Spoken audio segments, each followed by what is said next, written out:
All right, so we're looking at adding and subtracting integers, and we're on lesson 2-3.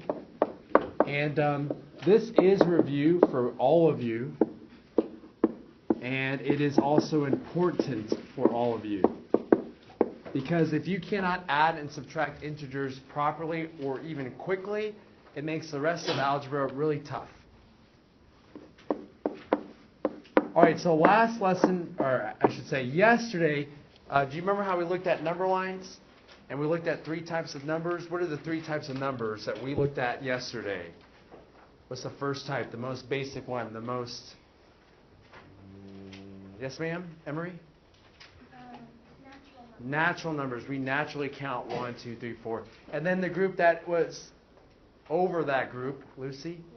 Whole numbers, 0, 1, 2, 3, 4. And then integers, Nate, included, or how do you describe those integers? Every whole number and its opposite. All the whole numbers and their opposites. Okay, do you guys remember that? Those are integers. So when we're talking about adding and subtracting integers, this is a key to getting into algebra, but soon we'll get into decimals and fractions, and you treat them the same way, rational numbers. Okay, the first concept I want us to get down before we actually start adding and subtracting is this concept of absolute value. Absolute value. And you can write the symbols such as that right there. Maybe I'll put them in quotations so you know those are the symbols we use. Okay, that's absolute value. And can anyone kind of tell me what absolute value is? Describe it with your own words. What does it mean by the absolute value of a number? By the way, in a few chapters, I'm guessing after Christmas, you're going to get into absolute values, and it's going to get a little bit tougher. Right now, if you can understand what they are basically, that'll help you for later on. Okay, yes, sir? Jack, what's absolute value? The absolute value of a number is the distance from 0 on a number line. Okay, yes. If you see on page 85, in Jack's own words, the absolute value of a number, I think he said, was its distance from 0 to a number on the number line. Okay, so let's go ahead and write that down. I'll try to make it a little more succinct. So the absolute value of a number, the distance of that number to 0. And a number line is nice for that one. The distance of that number to 0. All right, so let's look at some examples. Okay, so we're talking absolute value. So if I have this here, the absolute value of negative 125. So the question I'm actually asking, how far is negative 125 from 0? That's what I'm asking. Jenna? It's 125 units, okay, or 125, okay? By the way, a distance, so that's a key word for absolute value, a distance. Can a distance be negative? That's a good question, huh? I always think football when I think distance being negative. All right, so you have like a 20-yard gain, but what if you get knocked behind the line of scrimmage and you lose yards? You're negative 3, but you don't actually describe it as negative 3. That just means you went backwards 3. You went the other way 3, 4, 10, 20, whatever. The loss of yards is. But the distance is actually never going to be less than 0, okay? All right, another one. The absolute value of positive 200. What is the absolute value of positive 200? Or how far is 200 from 0? Jackson? Yes, it's just 200. 200. And the absolute value of negative 7 plus 6. And before we get to that, do you remember PEMDAS? Do you remember order of operations? Okay, I just want to focus on the letter P. What were the symbols of inclusion that we've learned so far? What are those symbols of inclusion? Parentheses. What are the other ones? Brackets. Braces. Any others? Division bar or fraction bar. And now you have to know another one. Absolute value signs. Okay, those absolute values are also considered symbols of inclusion. So if you have this in a problem and it says to simplify, you have to do what's in here first, then get the absolute value. Do you understand that? Okay, so what is negative 7 plus 6? Negative 1. So what is the absolute value of negative 1? 1. So the absolute value of negative 7 plus 6 is just positive 1. That's the distance from 0. Sorry, that's a big one. Okay. Let's look at example number 1 to see what these types of problems are going to work relating to absolute value. Evaluate. The opposite of the absolute value of x plus 6 if x equals negative 10. All right, so here's my problem. I want to evaluate, find the value of this expression if x equals negative 10.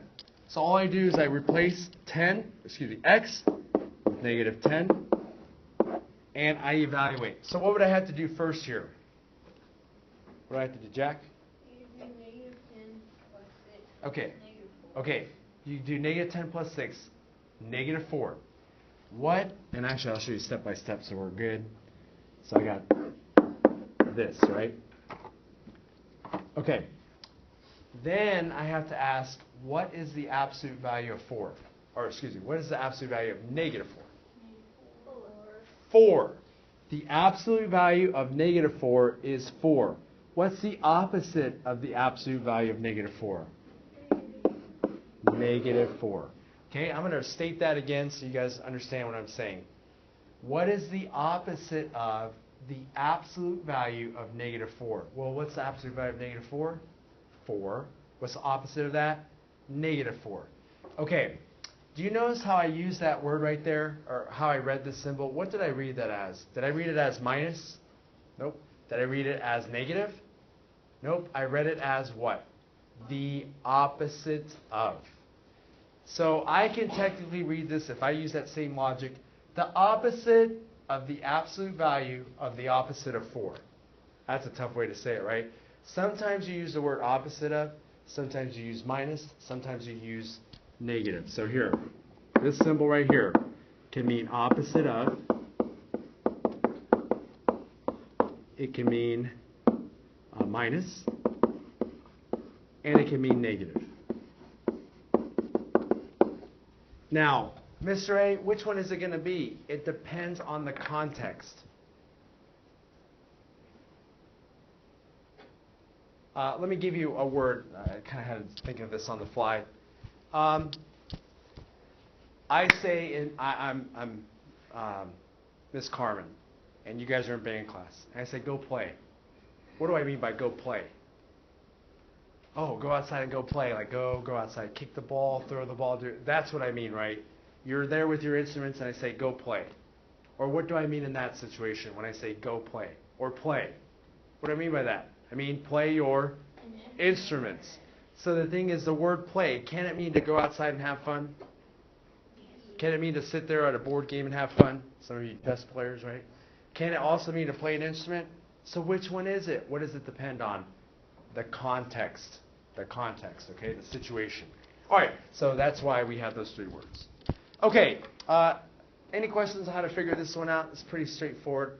Just remember, absolute value is always a positive number, but this is asking for the opposite of that positive number. Okay. Next section here, we're going to talk about adding integers. You're like, I always wondered when I was learning about adding and subtracting integers,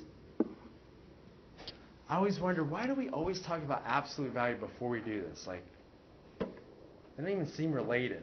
They actually are vitally related. I'll try to make that tie as best I can. Okay, let's just do a couple problems here. Let's do 4 plus 3. Okay, up here, Harrison, 4 and 3. What are the signs of 4 and 3? So what is it, positive or negative for those numbers? Positive. So you guys see I have positive 4 plus positive 3? You guys okay with that? What's my answer going to be? Positive 7.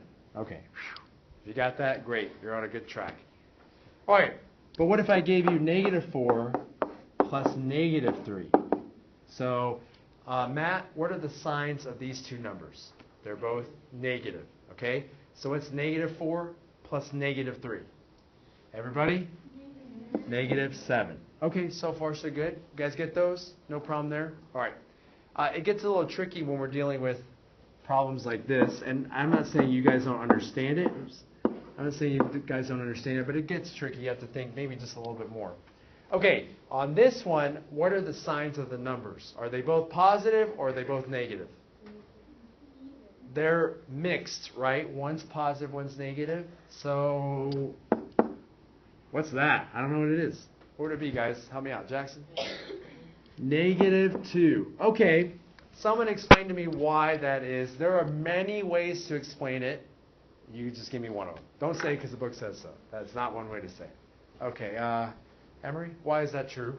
When you're still adding, so 6 plus 8 is 2, and then you take the sign of the larger number. Close. I think what you meant to say is you're subtracting these two, and you got 2, and you kept the sign of the larger number. Anyone else want to explain it differently, maybe? Different aspect? Yes? So you basically have number 6, and then you're trying to add a negative to it, which is -8. And if you are going this way because you're taking away the 8, or the -8, so you take away 8, or you take away 6 first, and then you get 0. Okay, so you're breaking this up into -6 and -2? Yeah. So what's 6 plus -6? 0. And then you still have that -2. Then you get that -2. That is one way to explain it. Yep.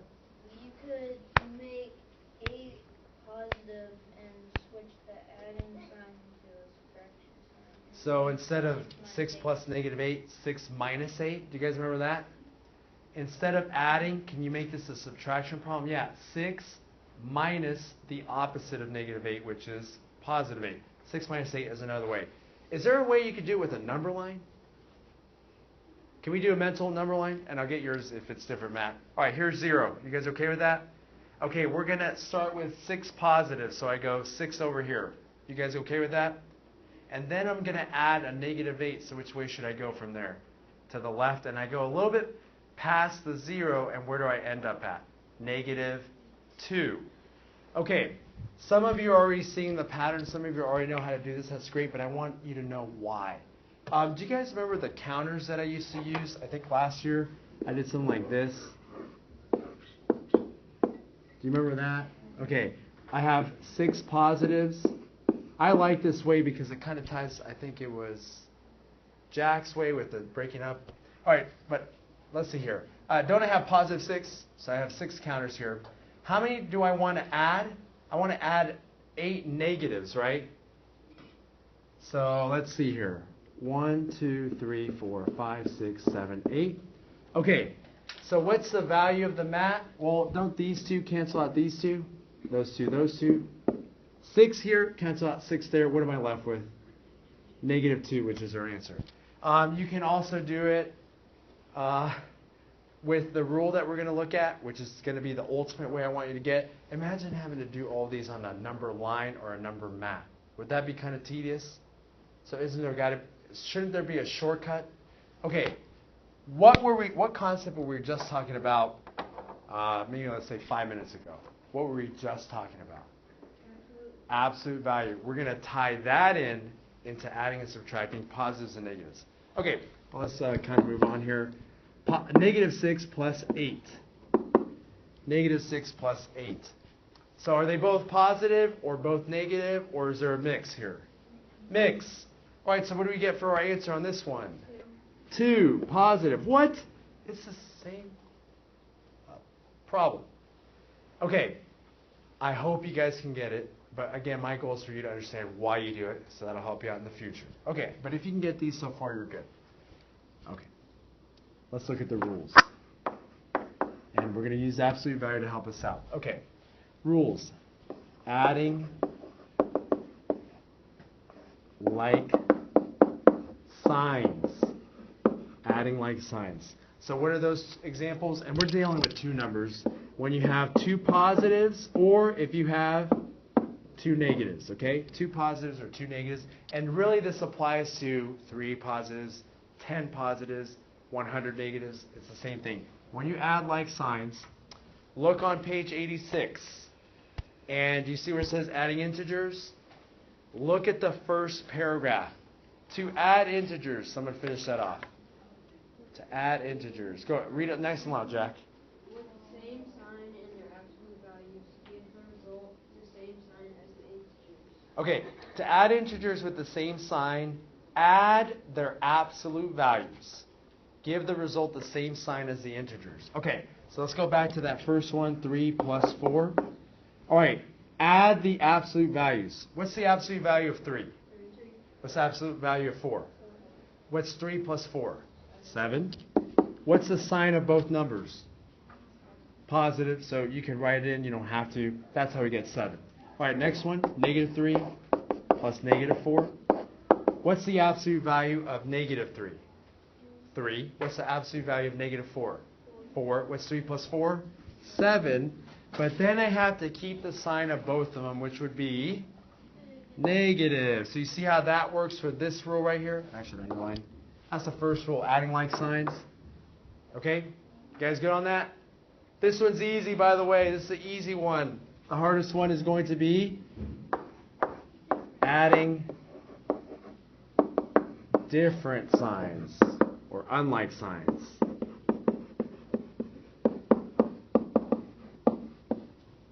Okay, so that would be positive negative or negative positive or negative negative positive positive negative positive negative positive positive positive positive negative negative negative. Okay, it's going to apply to those situations, but we break it down to 2 to make it easy. All right, read the second paragraph. Somebody help me out here. What do I do? Somebody other than Jack, because he's on top of that. Okay, Nate, go ahead. The second paragraph. To add integers with different signs, subtract the lesser absolute value from the greater absolute value. Give the result the same sign as the integer with the greater absolute value. Okay, let's see if we can summarize that. Negative 6 plus 8. Okay, negative 6 plus 8. Are these the same sign? No. So we have to go to the second rule, which is get the absolute values and subtract them. What's the absolute value of negative 6? 6. What's the absolute value of positive 8? 8. What's the difference between 8 and 6? 2. Which one of these absolute values was greater?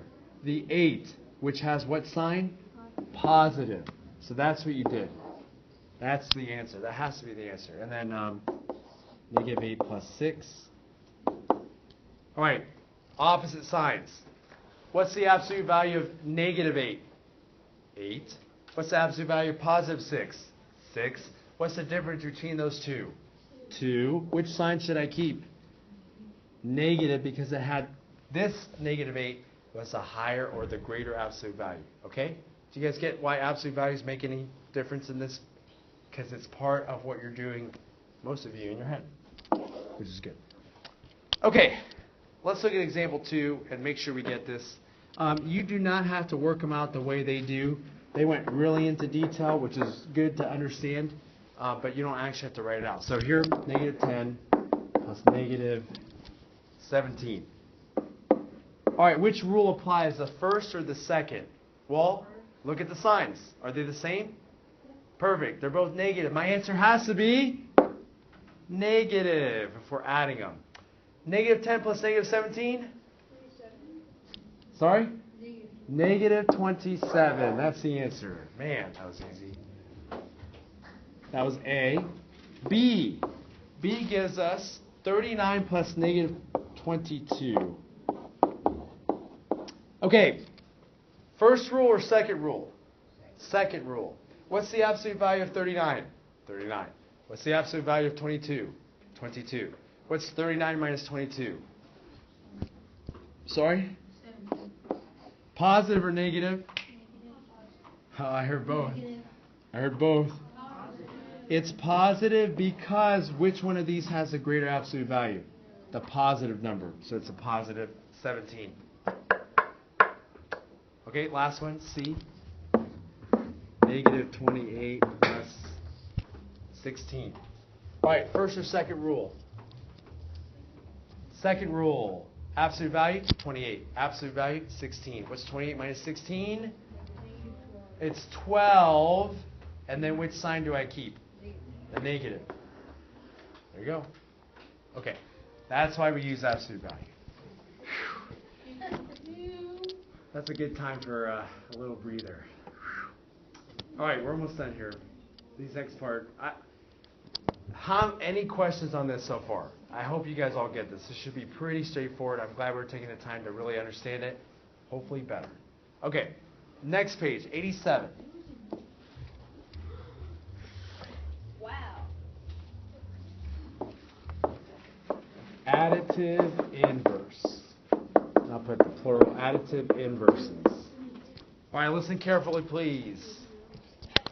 What is an additive inverse? Well, I got a flashback here.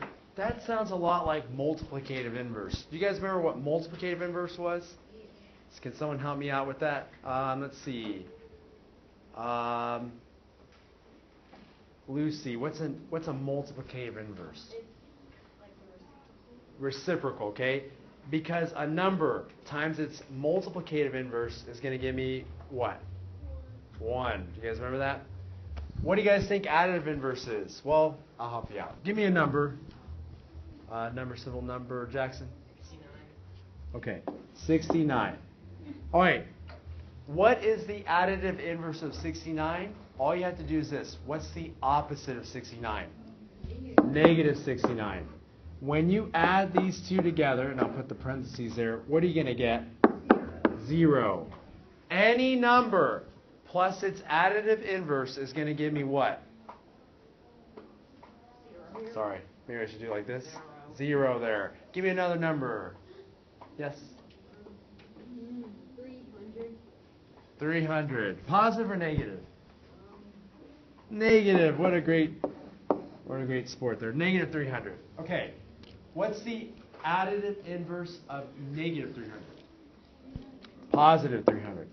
What are these two added together going to give me? Okay, so here's what I want you to do. These are additive inverses. Oops. Additive inverses. You know what another name for additive inverse is? Opposite. Opposite. So I'll put it right here for you guys. Opposite. That's all it means. It's just the opposite. And then I used to wonder, why do we talk about additive inverses when we're talking about addition of integers? Well, let's look at the last concept now. Subtracting. Whoa, Mr. A. I thought you just asked the question, why do we talk about additive inverses when we're adding? And then the very next thing you said was subtracting. Okay, let's go back to it. Subtracting integers. Okay, subtracting integers, second part, last part, which is related to adding. By the way, guys, I tell the 7th graders already, I've told them already, we talk about order of operations, add, subtract, the last step. And I told them, hey guys, you know what I'm going to do to you later on? I'm going to force you to think addition and subtraction are actually just what operation? Do you guys remember? Addition and subtraction are really what? Which one? Addition. Adding and subtracting are really just addition. Okay, so let's see how that works here. Okay, let me give you a problem here. Somebody just read this fact for us. Lucy? 6 minus 2. That is correct. 6 plus negative 2 equals 4. Okay, what just happened? It is not state change flip, although it has a similarity to it. These two problems are the same. All right, does anyone know what I did from this subtraction problem to get to this addition problem? And this is a key to seeing subtraction as addition. And you're going to use this a lot in algebra, trust me. Claire, what do you think? Well, with the second problem, it's Okay. basically it says you're adding, but you're really subtracting a negative number. So you're making 6 go down, making the 2 negative, so the 6 reduces to 4. Okay, I think I'm getting what you're trying to get out there. Did anything happen to the 6? Nope, 6 stayed the same. All right, instead of subtracting positive 2, I added negative 2. And didn't I get the same value? What rule is being used here for adding? First or second? Second rule, right? And is this true? Yep. Is this true? Yep. So here's what we want to know for subtracting. Subtracting, and I'm going to rephrase this. To subtract, add the additive inverse.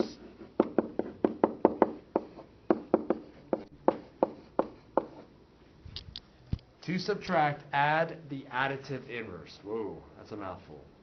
And I do want to give it in the property form. So like you're like, I don't know what that says. Okay, so how about this? A minus B can be rewritten as A plus negative B. Okay, that is a rule. That is something I can use, and we've seen it practically and now algebraically. So it will work every time that way, which is nice. Okay, this is what I want you to do, guys.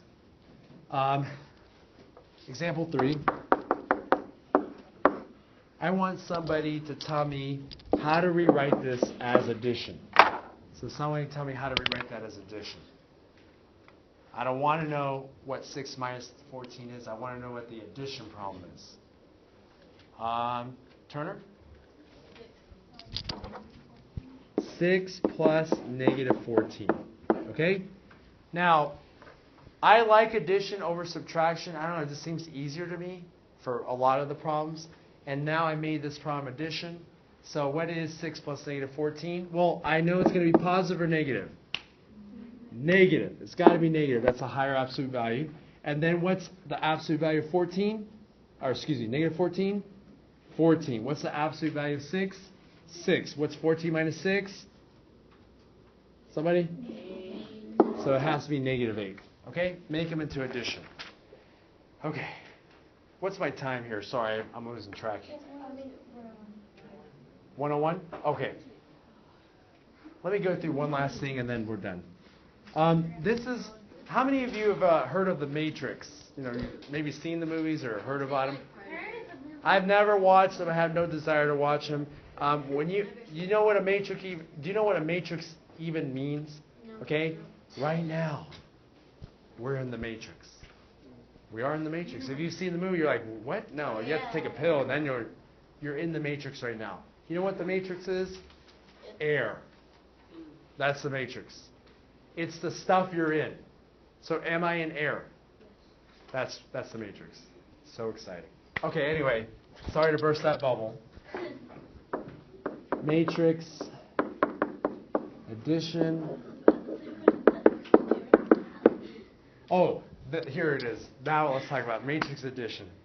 Okay, look on page 90 and look at numbers 22 and 23. Do you guys see those, 22 and 23?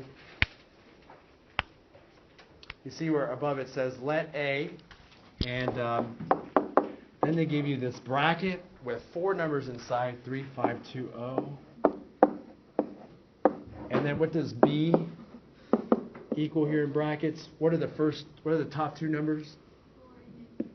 4, negative 2, and bottom 2 numbers? Negative 1 and 6. All right. And you're looking at saying, okay, this is these are called matrices. Okay, that's a plural of matrix. So this is one matrix, 2 matrices. I don't know, fancy word. 22. Find A plus B. Okay, in order to add matrices, both matrices had to have the same number of rows, or actually I should say the same number of columns with the same number of rows. Okay, so is that true of both of those? Yeah, so we can add them. And all I have to do now, and I'm going to rewrite it just to show you what I'm doing, is replace A and B with those two sets of brackets, and then add. I kind of like this because it'll help you later on with elimination, which is a process we'll look at later. All I have to do now is I know I'm going to get a matrix as an answer, and I'm going to get 4 different values. Does anyone think they know what they have to do here? Do some logic or reasoning. What do you think, Maggie? So you would do like the top right corner, like the top right corner. So like 2 plus negative 2? Yeah. What's that? 0, right? 2 and negative 2 are considered blank blanks. Additive inverses. So 2 plus negative 2, 0. What's 3 plus 4? 7. What's 5 plus negative 1? 4. What's 0 plus 6? 6. Identity property of addition. There's your answer. Ta-da! How hard was that? Very. Okay, nice. Not too bad, right? But look at 23. That one's a little tough. What do they say to do with A and B? On number 23. Subtract them. So I'm going to do 3, 2, 5, 0 minus, and then the 4, negative 2, negative 1, 6. Negative 2, negative 1, 6. All right, this is where you have to be careful. It's going to be another matrix, but you have to subtract. Okay, ready, guys? What's 3 minus 4? Negative 1. Is that true? What's 2 minus negative 2? Be super careful. 2 minus negative 2 is 4. So here was the problem. 2 minus negative 2, that's what I asked, right? So instead of doing this as subtraction, can I do 2 plus 2? Yep, so that's 4. What's 5 minus negative 1? 6. It's really 5 plus 1. What's 0 minus 6? Negative 6. That's my matrix answer. So that one's a little tougher. Any questions on how to add or subtract matrices? And you're going to eventually do multiplication of these. That's hard. But that's later. It's not that hard, actually, but it is later. Swivl, we have done our job, and it only took us 32 minutes. Goodbye.